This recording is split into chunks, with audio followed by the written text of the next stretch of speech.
Hello everyone, it's my Prem Asima here. I'm Tantra therapist and practitioner. I'm from Kerala. आज का विषय है love is dangerous, sex is not dangerous. कैसे? How? People who are afraid of love are not afraid of love.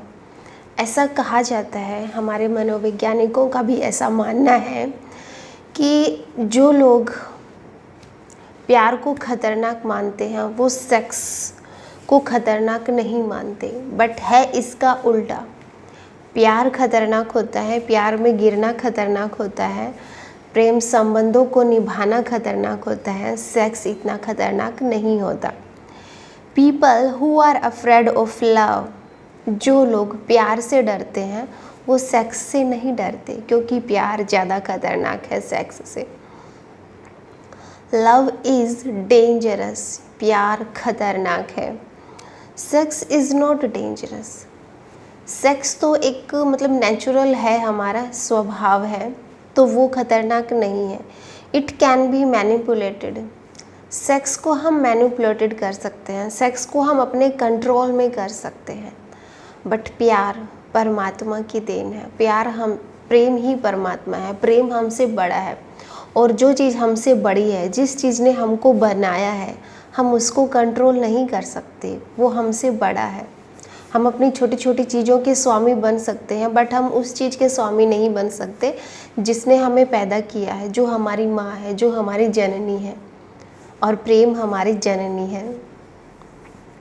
There are now many manuals on how to do it. Sex को control करने की बहुत सारे manuals हैं, बहुत सारी चीज़ें हैं, बहुत सारी टेक्निक्स हैं जिनका यूज़ करके हम सेक्सुअल पावर को कंट्रोल कर सकते हैं एक हद तक. You can manipulated it. Sex can become a technique. Sex भी एक तकनीक बन सकती है. Love can never become a technique. But प्यार कोई भी तकनीक नहीं बन सकती. प्यार पर व्यक्ति अपना आधिपत्य, अपना स्वामित्व स्थापित नहीं कर सकता. प्यार के लिए कोई टेक्निक नहीं है. प्यार होता है तो होता है, नहीं होता है तो नहीं होता. वो एक परमात्मा का इस यूनिवर्स का एक प्रसाद की तरह हमारे भीतर उतरता है. हम उसको अपने भीतर से पैदा नहीं कर सकते. हम नहीं कह सकते किसी को ज़बरदस्ती कि मैं तेरे से प्यार करता हूँ या तू मेरे से प्यार कर. प्यार ज़बरदस्ती में संभव नहीं है.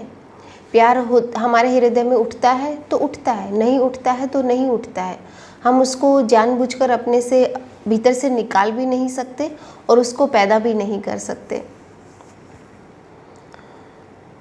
If in sex you try to remain in control, then even sex will not help to reach the ultimate. यहाँ समझाया गया है कि अगर हम सेक्स में भी उतरते हैं और अगर हम उसको कंट्रोल करने की कोशिश करते हैं तो वो हमें अल्टीमेट तक नहीं ले जाएगा. सेक्स का अल्टीमेट क्या होता है? संभोग से समाधि की ओर.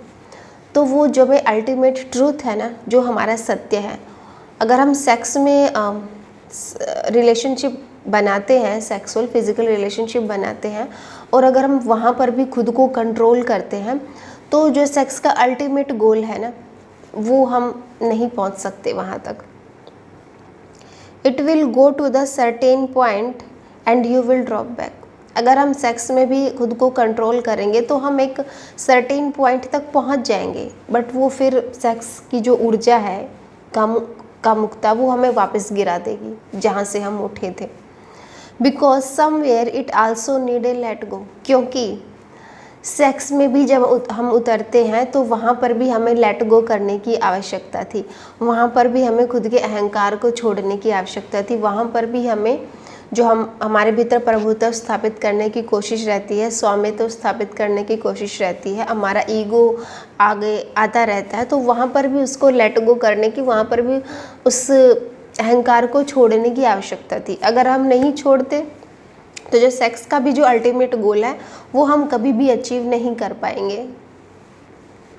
That's why orgasm is become more and more difficult.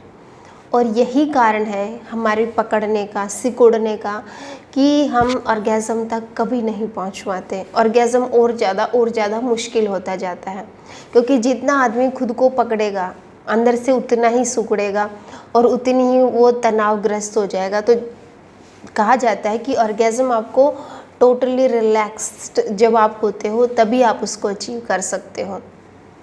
Orgasm को हिंदी में चरम सुख बोला जाता है, और चरम सुख आपको तभी मिलता है जब आपका पूरा बॉडी, आपका पूरा अस्तित्व, आपका पूरा नेचर रिलैक्स्ड हो। और आजकल आदमी बहुत ज़्यादा टेंस में होता जा रहा है, बहुत ज़्यादा टेंशन, बहुत ज़्यादा डिप्रेशन, तनाव लेकर वो सेक्स में उतरता है, और इसी कारण ऑर्गेज़म तक मनुष्य की पहुंच नहीं है। Ejaculation is not orgasm. Ejaculation is not orgasm, इसके ऊपर मैंने बहुत सारी वीडियो बना रखी हैं। अगर आप लोगों ने नहीं देखी है, नहीं सुनी है, तो प्लीज़ इस वीडियो के बाद वो सारी वीडियो आप सुन लीजिएगा, ताकि आपको पता चल सके कि इजैकुलेशन में और ऑर्गेज़म में क्या डिफरेंस है। इजैकुलेशन को हिंदी में बोला जाता है स्खलन, और ऑर्गेज़म होता है चरम सुख।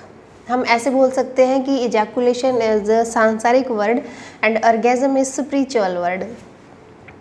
तो यहाँ कहा गया है कि ejaculation is not orgasm. Ejaculation is not orgasm. To give birth to children is not ऑर्गेज़मिक।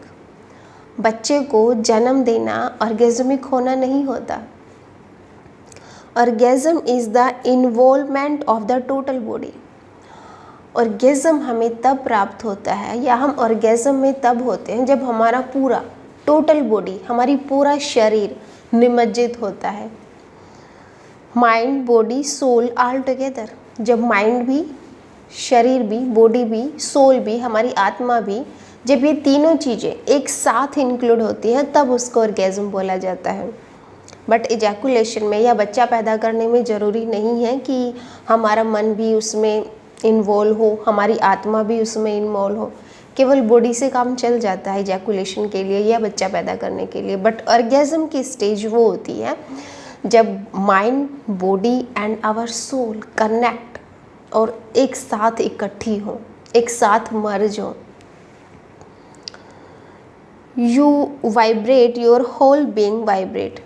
और जब हम वाइब्रेट करते हैं, हमारी बॉडी, हमारा शरीर जब वाइब्रेट करता है, तो हमारा पूरा अस्तित्व वाइब्रेट करता है, पूरे अस्तित्व में स्पंदन पैदा होता है।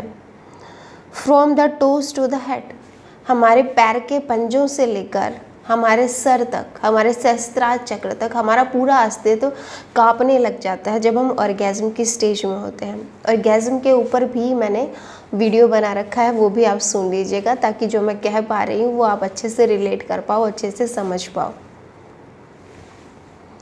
You are no longer in the control. जब हम ऑर्गेज़म की स्टेज में होते हैं, ऑर्गेज़म की डायमेंशन में, आयाम में होते हैं, तब हमारा खुद पर कंट्रोल नहीं होता, हम खुद को कंट्रोल नहीं कर पाते। वहाँ पर मनुष्यता की जो पहुँच है वो बहुत पीछे रह जाती है। Existence has taken position of you, तब अस्तित्व हमारे भीतर पोजीशन लेता है। And you don't know who you are, तब आपको अपने होने का अनुभव नहीं रहता कि मैं क्या हूँ, मैं कौन हूँ, मैं कहाँ से आया हूँ।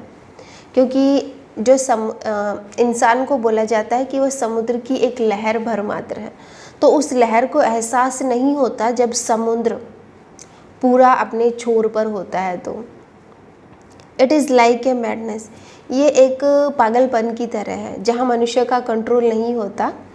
It is like a slip, ये एक नींद की तरह है, क्योंकि नींद में भी हमारा कंट्रोल हमारे ऊपर नहीं होता।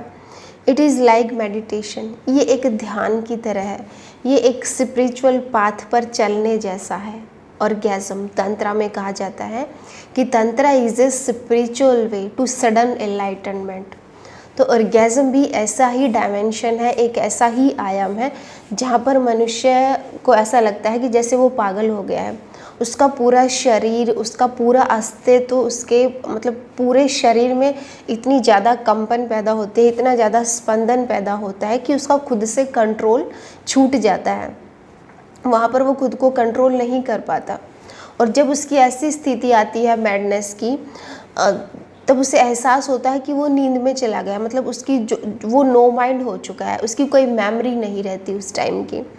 It is like meditation. ऐसा लगता है कि वो एक साधना की अवस्था को प्राप्त हो गया हो। इट इज़ लाइक डेथ, और ये एक डेथ की तरह भी लगता है, एक मृत्यु की तरह भी लगता है। और इसी मृत्यु के भय के कारण व्यक्ति ऑर्गेज़म से बहुत डरा रहता है। इसी भय के कारण दिनों दिन ये और ज़्यादा डिफ़िकल्ट होता जा रहा है, मनुष्य की पहुंच से बहुत बाहर, बहुत दूर होता जा रहा है।